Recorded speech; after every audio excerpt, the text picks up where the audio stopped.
Welcome everybody. Thank you for being here today. My talk is about detection and reaction to threats in Kubernetes, thanks to Falco and a FaaS system. So where I'm sorry, should be in.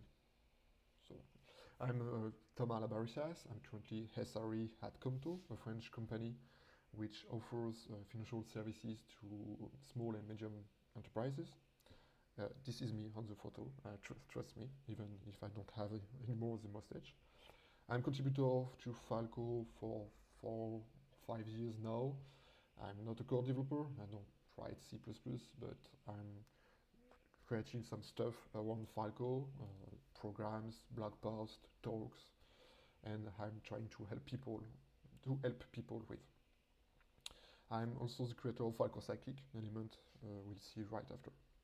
So, what is Falco? Falco is a CNCF project, so fully open source, and currently it's at incubation level, and we hope to be graduated in 2022.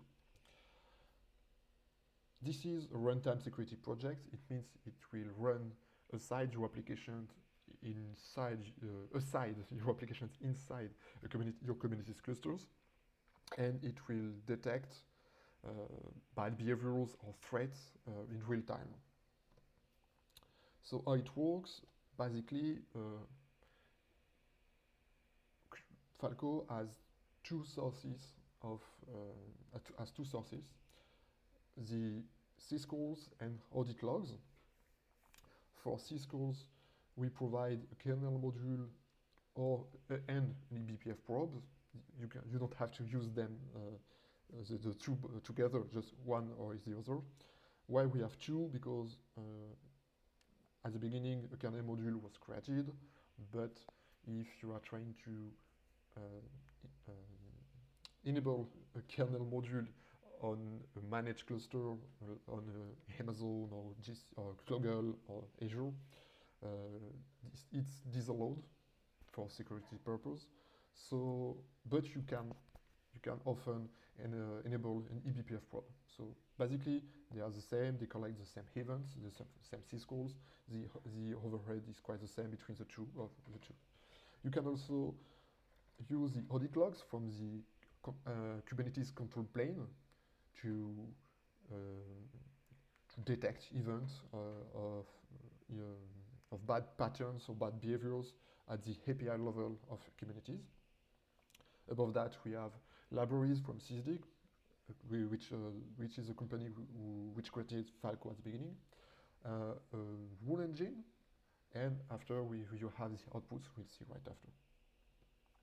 For people which are not familiar with what syscalls are, in an operating system, you have a kernel, which is responsible to allow communications between your applications and hardware.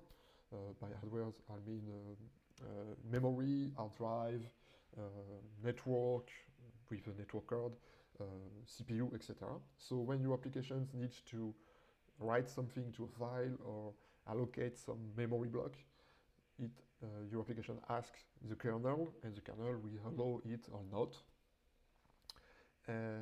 Basically, this is not direct communication between your applications and the kernel. If we see syscall like an API for the kernel, we use an SDK, glibc or muscle for IP distributions, and basically your applications use this library to communicate to easily communicate with syscall to the kernel. So we have the syscall collections, library to parse them, and the rule engine and Falco above.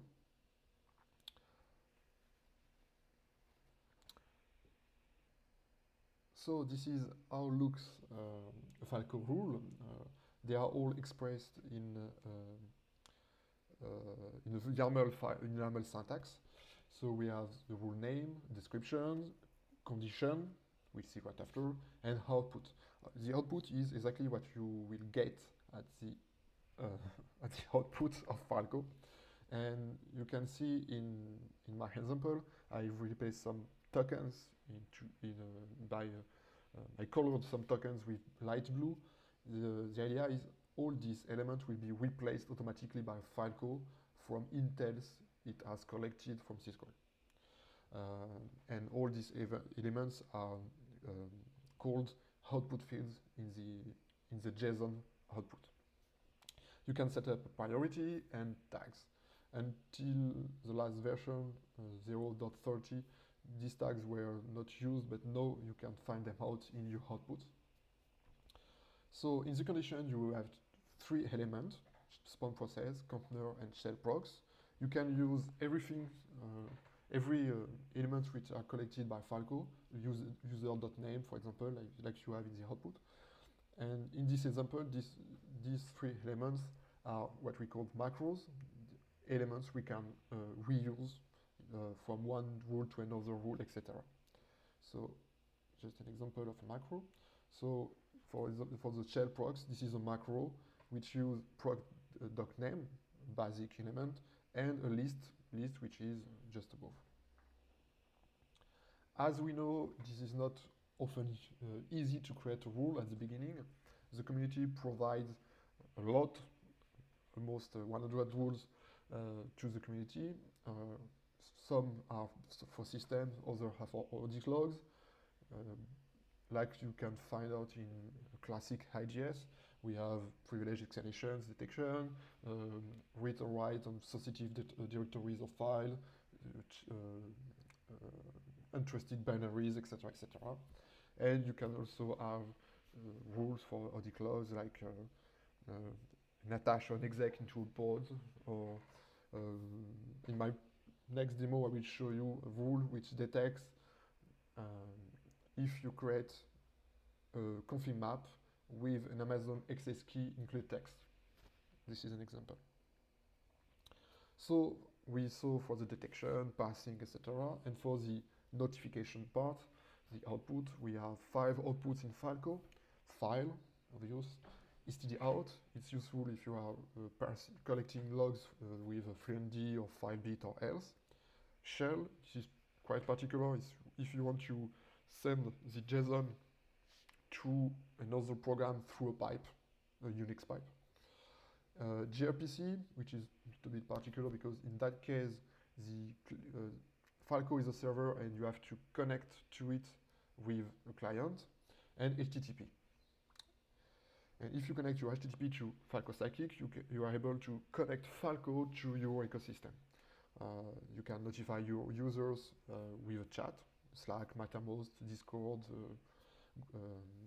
Teams. You can send events into a log storage system like Elasticsearch, Loki, CloudWatch logs, the queue system, Kafka, NATS, etc. Falco Psychic allows you to scrap it and collect metrics in Prometheus format about Falco Psychic itself, of course, but also about all events from Falco by priority, per rule, etc. You can wake up your on-call guys with PagerDuty or Opsgenie. I hope we have VectorOps in future. You can store events into S3 or OS, and you can also connect Falco Psychic and Falco Swarm to a FaaS system, function as a service system. So basically we have n Falcos, one Falco per node, because this is logical, as Falco is connecting syscall at the kernel level, and kernel are not shared between nodes. You need to have one Falco per node. This is a classic demand set in the installation on Kubernetes. You have Falco Psychic, you can scrap it to get Prometheus metrics, and you can send events in a fan-out mode to as much outputs you need. And what is useful is with Falco Psychic, you can filter which output will receive your event according to the priority. For example, you may want to store all events into Elasticsearch, but you only want to wake up on-call guys, your SRE, if priority is above critical. This is a basic example. We also provide a basic UI really basic. You have to know everything is kept in memory right now.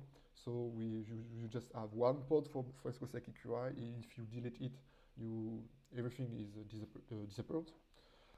But the idea behind this UI is only to allow you to see in real-time events and check if your rules are corrected or not.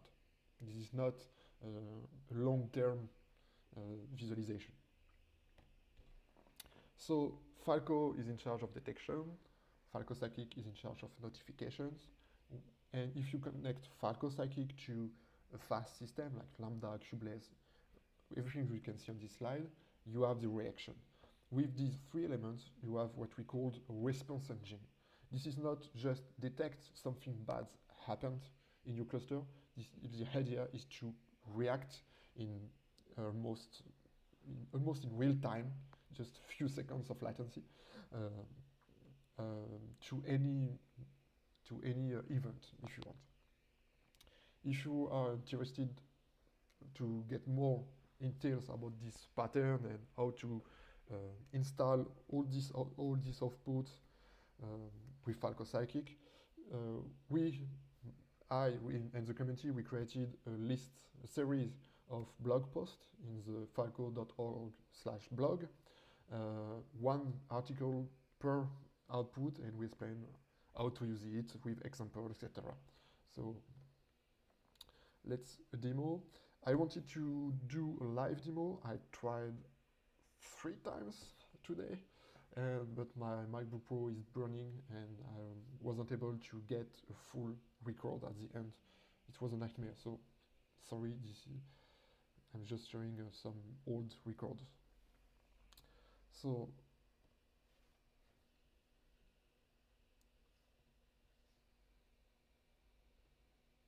as you can see, we have 3 Falco pods.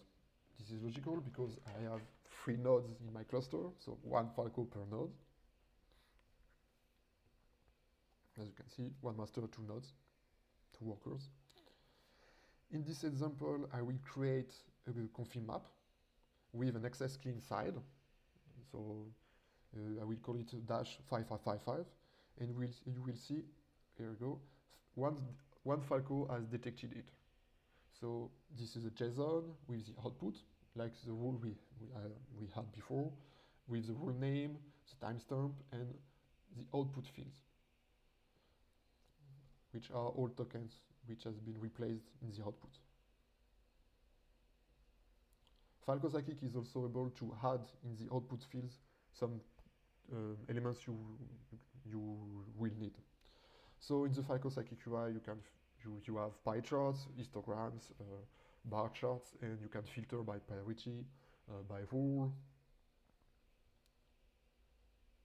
If you click on a rule on a bar, you will find out will display the full event with all details. And as you can see, this event is corresponds to the config map I just created, -5555.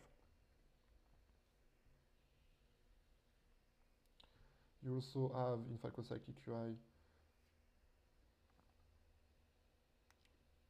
I will show you, an event a page for events. In real time, you will see all events. And you can filter by almost everything. You just have to click on badges, on label, and you will filter. Of course, you can enter directly the filter you want.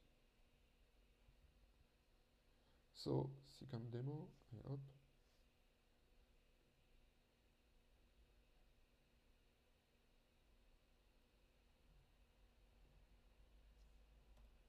That was the correct demo. Yes. So in this demo, I will show you the response engine. So I will move forward because you know everything about. So the idea is to simulate a website.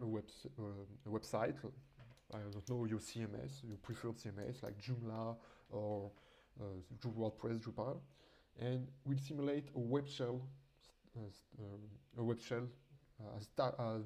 been spawned in the backend. So I will use a basic classic help in Linux and we'll see what happens. So we have Falco Psychic with the list of enabled output. The pod is running, my website is up and running, and I'm starting a web shell inside. So as you can see, the pod is directly terminated without any action from myself. And you can find in Falco Psychic UI, but also in Falco logs, in Falco Psychic logs, the event, which has been detected. And in this demo, the remediation, the reaction is made by kubeless, if you want to know. You have all details about the name of the pod, the namespace of the pod, the name of the program, of the process which has been started, by whom, root, etc. And as you can see, we have the event from the syscall, the terminal shell encounter, but also the event of the exec I've made to simulate a web shell. So we have the two outputs, the two events.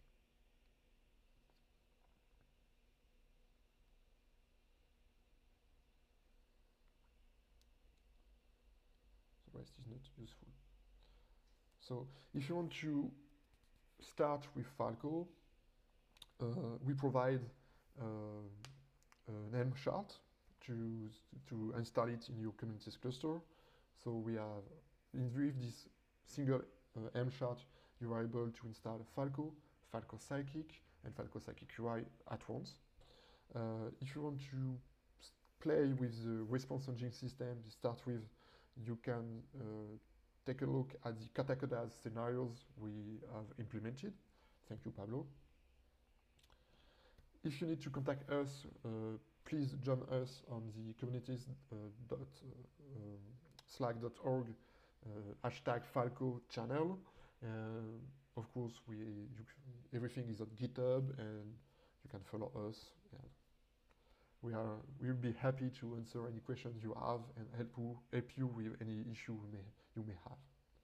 Thank you, everybody. It was short, but I hope it will be understandable by everybody.